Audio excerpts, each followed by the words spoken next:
ایک اور اہم خبر، آئی ایم ایف کے ساتھ نئے مالی سال کے بجٹ کے لیے ٹیکس تجاویز پر مشاورت جاری۔ نئے بجٹ میں گاڑیوں اور ان کے مقامی پرزہ پر ٹیکسوں میں کمی کی تجویز ہے۔ پراپرٹی کی خرید و فروخت پر ود ہولڈنگ ٹیکس میں 0.5% کمی متوقع ہے۔ 1 جولائی سے زرعی آمدن پر ٹیکس کی وصولی بھی شروع ہو جائے گی۔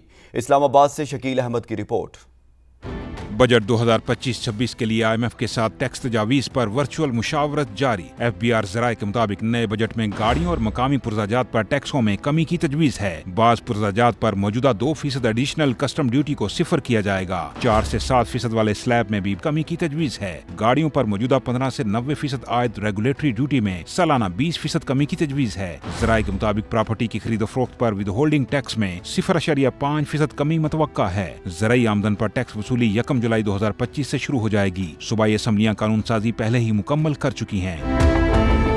نئے بجٹ میں اگلے 5 سال میں ملکی برآمدات میں $5 ارب اضافے کے لیے صنعتی خام مال اور نیم تیار شدہ اشیاء پر ٹیکس میں بتدریج کمی کا پلان ہے۔ ان میں textile, chemicals, auto parts, plastic, chemicals, لوہا اور اسٹیل انڈسٹری شامل ہیں۔ ذرائع کے مطابق اگلے سال ایف بی آر کا ٹیکس ہدف 14,305 ارب روپے رکھنے کی تجویز ہے۔ ٹیکس قوانین کے نفاذ سے 600 ارب روپے جبکہ نئے اقدامات کے ذریعے 400 ارب روپے سے زیادہ ریونیو حاصل ہونے کا تخمینہ ہے۔ ٹیکس ریونیو سے متعلق عدالتی مقدمات کے فیصلوں سے بھی اضافی آمدن متوقع ہے۔ ایف بی آر نے ریونیو میں اضافے کے لیے تاجروں کو ٹیکس نیٹ میں لانے اور خاص طور پر تمباکو، مشروبات، پوائنٹ آف سیل اور ٹریک اینڈ ٹریس سسٹم کو مؤثر بنانے پر زور دیا ہے۔ شکیل احمد، سما، اسلام آباد۔